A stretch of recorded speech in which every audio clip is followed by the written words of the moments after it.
today's topic, which is enhancing HSP business leadership through neurodiversity and executive functioning. So, my gosh, what a topic. Geesh, even just saying it is a mouthful. I think I need to take a sip of water. It's so full that the place that makes the most sense for us to start is with definitions. So the first definition is, what is the definition of what it means to be a highly sensitive person? So, according to Cleveland Health Clinic, a highly sensitive person, or HSP, is a personality trait. And that's valuable to write down if for some reason you've forgotten that. It's a personality trait that is used to describe someone with a deep sensitivity to the physical, the emotional, or social situations and information around them. Also, according to Dr. Elaine Aron and her theory, HSPs are a subset of the population. A subset of the population who are high in a personality trait known as sensory processing sensitivity, or SPS. Sensory processing sensitivity, or SPS. Those with high levels of SPS display increased emotional sensitivity, stronger reactivity to both external and internal stimuli. Pain, hunger, light, noise. And as a result of these personality traits, an HSP tends to have a complex inner life. Next definition, neurodivergent. Neurodivergent.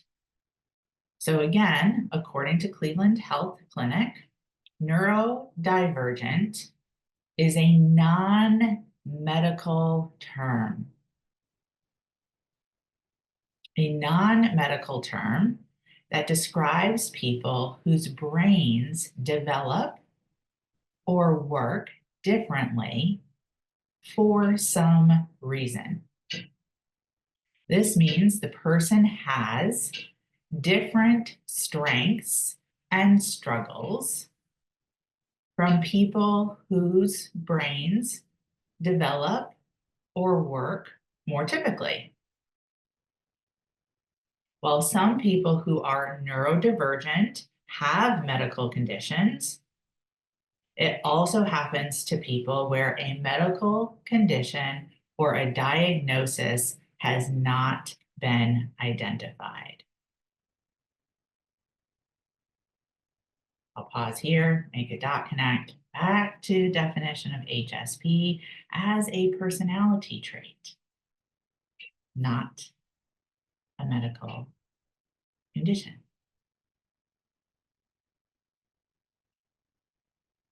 Next definition, neurodiversity.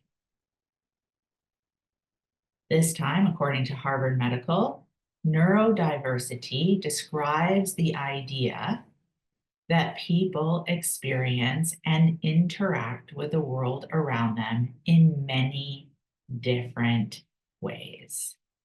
There is no one right way of thinking. There is no one right way of learning. And there is no one right way of behaving. Differences are not viewed as deficits, according to the official definition of neurodiversity. Next, Judy Singer, an Australian sociologist, coined the term neurodiversity to promote equality and inclusion of neurological minorities.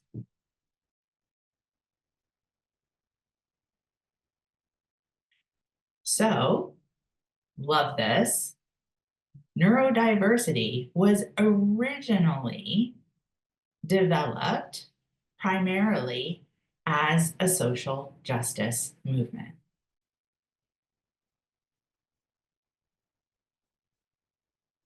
And it's often used in the context of autism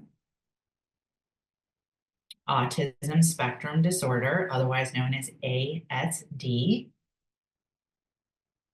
as well as other neurological or developmental conditions such as ADHD or learning disabilities. Which leads us to the definition of executive functioning. We're going to go back to Cleveland. According to the Cleveland Clinic, executive function refers to mental processes, aka executive functioning skills. Mental processes that help you set and carry out goals. You use these skills to solve problems, make plans, and manage emotions. Executive functioning includes managing emotions. Executive functioning is also responsible for our ability to regulate our emotions, control our impulses, and make decisions. Executive functioning skills are essential for success in school, work, and just personal life overall. So how does this all fit together? 5 key points. 1, human brains are all wired differently. We all perceive, relate to, and understand the world in different ways.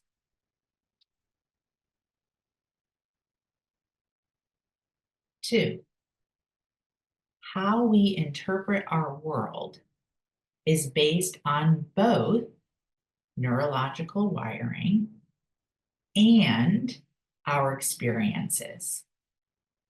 That's nature and nurture.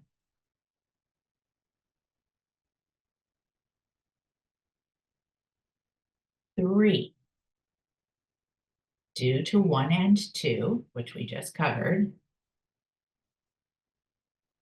what the majority might consider to be the norm might not be so normal. What the majority might consider to be pathological may, in fact, just be a variation in genetics, making an individual unique. Again, differences, not a deficit.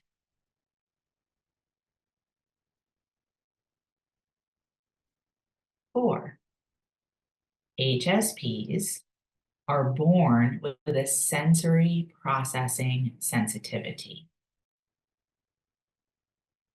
Highly sensitive people, you and me, exhibit increased blood flow to the regions of the brain that process our emotions, our awarenesses, and empathy.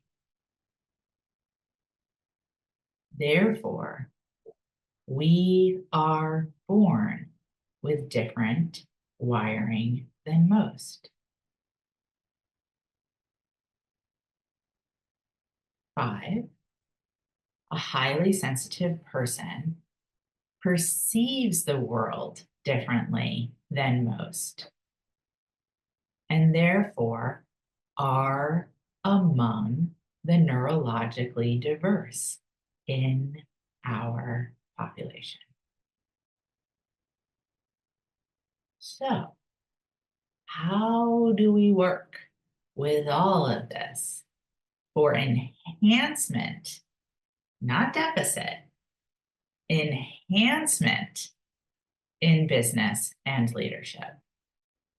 Accept past patterns, past coping mechanisms, shame shields, and resistances, all informed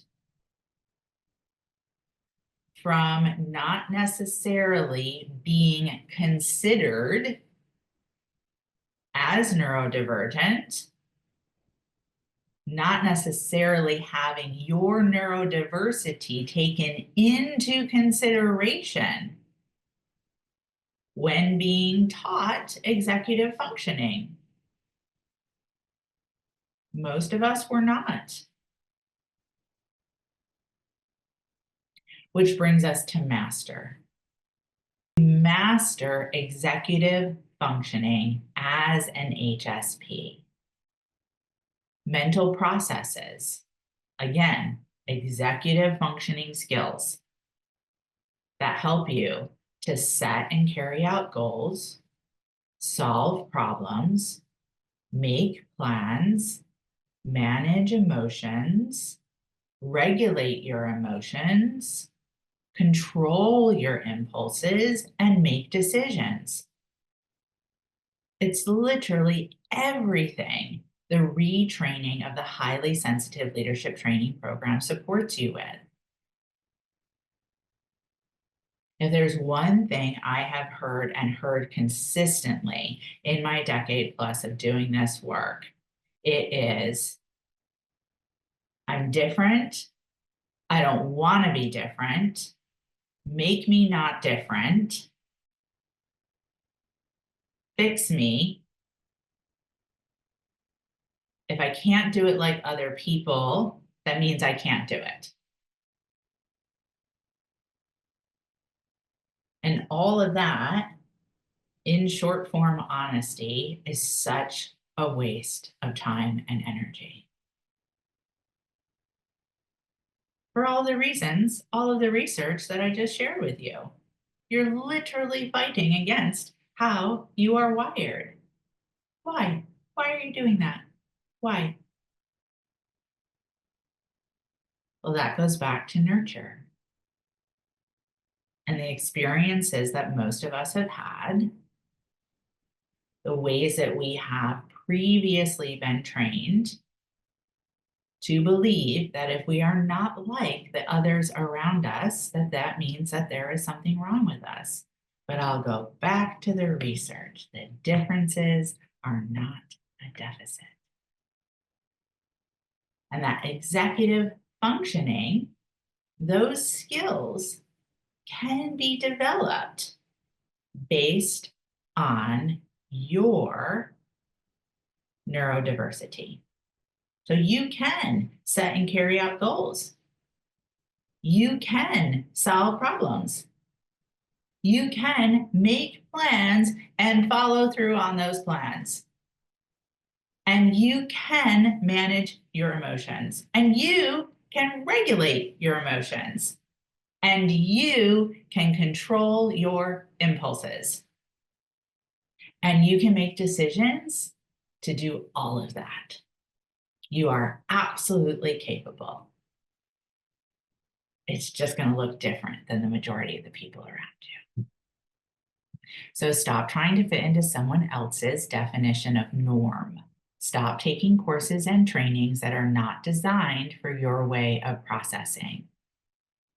Stop feeding your shadows, coping mechanisms, shame, and resistances.